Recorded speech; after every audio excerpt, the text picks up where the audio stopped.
Hello everyone, welcome to my YouTube channel. आज हम पढ़ेंगे ग्रेविटेशन के बारे में। ग्रेविटेशन क्या है कि कोई भी बॉडी हम मास होता है वो हमारा जो अट्रैक्ट करता है मास और एनर्जी ऑब्जेक्ट की फंडामेंटल फोर्स ग्रेविटेशन को और ग्रेविटी को, उसका नेचर होता है ये।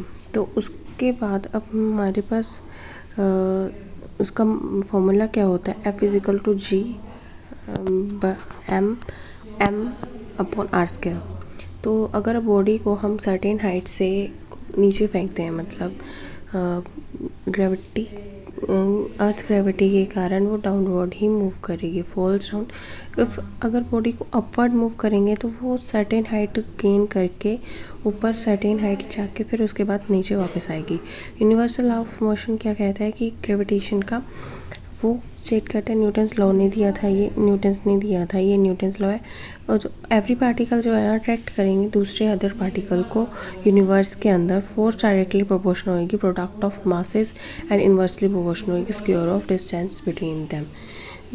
जो F इज इक्वल्स टू फिर होगा जी m1 m2 upon R square. यहाँ पे F जो है ग्रेविटेशनल फोर्स है, मास ये बॉडीज़ के मास है m1 और m2, और डिस्टेंस है टू बॉडीज़ के बीच में वो r है। G is universal gravitational constant है ये G, ठीक है। नेक्स्ट है हमारे पास relation between the third law of motion and the law of gravitation.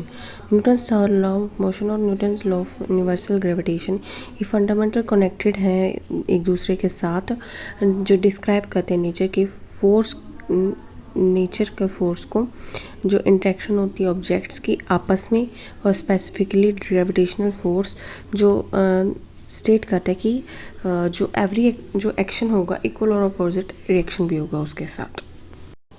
उसका क्या मतलब है कि ऑब्जेक्ट जो है एग्जर्ट करेगा कोई फोर्स, कितनी फोर्स करता है, उसके बाद उसका जो सेकेंड ऑब्जेक्ट है वो एग्जर्ट करेगा उससे इक्वल फोर्स और अपोजिट रिएक्शन देगा।